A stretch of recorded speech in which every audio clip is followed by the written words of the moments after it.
السلام علیکم۔ آج کی آیت بہت اہم، بہت دلچسپ اور بہت منفرد ہے۔ جی ہاں، بسم اللہ الرحمن الرحیم۔ اب آپ سوچیں گے کہ یہ آیت کس طرح منفرد ہے، کیونکہ یہ آیت تو ہم ہر سورہ شروع کرنے سے پہلے یا ہر کام شروع کرنے سے پہلے پڑھتے ہیں۔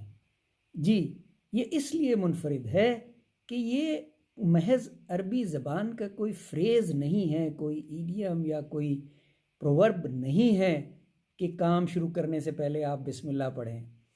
یہ اللہ تعالیٰ کے پاک کلام کی ایک آیت ہے، سورہ النمل میں 30ویں آیت، اور اس کی اہمیت اور انفرادیت اس لیے زیادہ ہے کہ حضرت سلیمان علیہ السلام، جنہیں اللہ تعالیٰ نے بے پناہ معجزات کا مالک بنایا تھا، آپ جنوں سے باتیں کرتے تھے، آپ جانوروں سے باتیں کرتے تھے، آپ ہواؤں کا رخ تبدیل کر دیتے تھے۔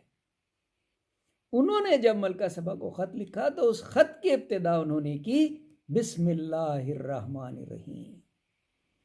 تو ناظرین کرام، یہ کوئی عربک فریز نہیں ہے، یا یہ ان کے ویلیو سسٹم کا یا یہ ان کے کلچر کا حصہ نہیں ہے کہ ہر کام شروع ہونے سے پہلے بسم اللہ پڑھتے ہیں، بلکہ یہ اللہ کے کلام کی آیت ہے۔ جی ہاں، کیونکہ جب آپ بسم اللہ الرحمن الرحیم کہہ دیتے ہیں تو آپ اس کام میں اللہ کو شامل کر لیتے ہیں، اللہ کی برکت شامل ہو جاتی ہے۔ شروع کرتا ہوں اللہ کے نام سے جو بڑا مہربان اور نہایت رحم فرمانے والا ہے۔ میں نے سوچا کہ یہ بتانا آپ کو ضروری ہے کہ یہ قرآنی آیت ہے۔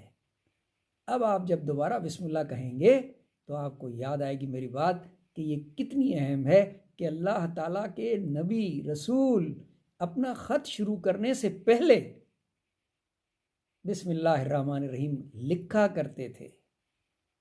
آپ کا بہت شکریہ۔ اللہ حافظ۔